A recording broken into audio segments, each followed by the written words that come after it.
So unboxing সাইডে রেখে যদি ফোনটা নিয়ে কথা বলি, তাহলে শুরুতে ফোনটা হাতে নিয়ে আপনাদের কাছে একটু আনকমন ফিল হবে, কারণ ক্যামেরা মডিউলের ডিজাইন একদম স্কোয়ারিশ তারা করেছে, একটু অন্যরকম কিন্তু দেখাচ্ছে। পেছনে 3টা ক্যামেরা সেন্সর তারা বসিয়েছে, সাথে ফ্ল্যাশের যে সার্কুলার ইমপ্লিমেন্টেশনটা সেটাও কিন্তু আমার কাছে ভালো লেগেছে। তাছাড়া পিছনে তারা গ্লসি ফিনিশিং দিয়েছে, আর সেখানে একটা প্যাটার্ন তারা দিয়েছে যেটা দেখতে খারাপ লাগছে না। আমার কাছে যে কালারটা আছে সেটা আমার কাছে পার্সোনালি ভালোই লেগেছে। এটার আরো বেশ কিছু কালার কিন্তু অ্যাভেলেবেল পাবেন মার্কেটে আপনারা। নিচের দিকে সিম্ফনি লোগো আছে, কিন্তু যেহেতু এটা গ্লসি ফিনিশ আপনাদের ফিঙ্গারপ্রিন্টের ছাপ তো পড়বে, কিন্তু এই কালারটাতে সেটা এতটা ভালোভাবে বোঝা যায় না। সো সেই ক্ষেত্রে কোনো প্রকার সমস্যা হবে না। ফোনটার ডিজাইন আমার কাছে পার্সোনালি খারাপ লাগে নাই, আপনাদের কাছে কেমন লাগছে সেটাও বলতে পারেন। কিন্তু ইনোভা 30 ডেফিনেটলি আপনাদের পছন্দের তালিকার শীর্ষে ছিল, এন্ড সেটার ডিজাইন আরো বেটার ছিল। তো সেটার সাথে কম্পেয়ার করলে আপনাদের অনেকের হয়তো ভালো লাগতে নাও পারে, কিন্তু স্টিল এটা যে বাজেটে আসছে সেই বাজেটে খারাপ বলা যাচ্ছে না। তাছাড়া সাইড এজেস গুলো ফুল ফ্ল্যাট করে দেওয়া হয়েছে, যার কারণে হাতে নিয়ে একটা প্রিমিয়াম ফিল তো আসবে। আর সাইড গুলো যেহেতু ম্যাট ফিনিশ, তো এখানে তাড়াতাড়ি স্ক্র্যাচ পড়ার আশঙ্কা কিন্তু কম। তাছাড়া ফোনটার আশপাশে যদি আমরা নজর দিই, তাহলে বটম সাইডে আপনারা একটা স্পিকার গ্রিল পাচ্ছেন, একটা মাইক্রোফোন পাচ্ছেন, একটা ইউএসবি টাইপ সি পোর্ট পাচ্ছেন,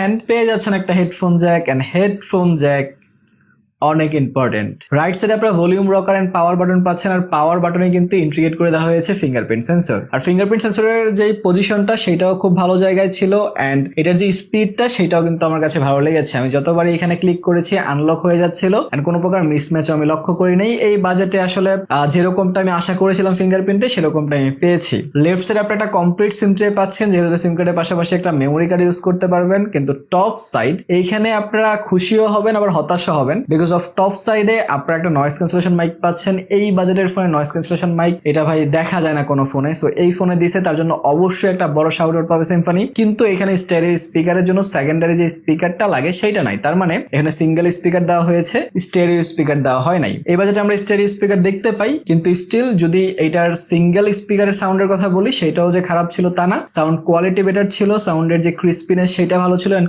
সাউন্ডের যেই লাউডনেস সেইটাও কিন্তু বেটার ছিল।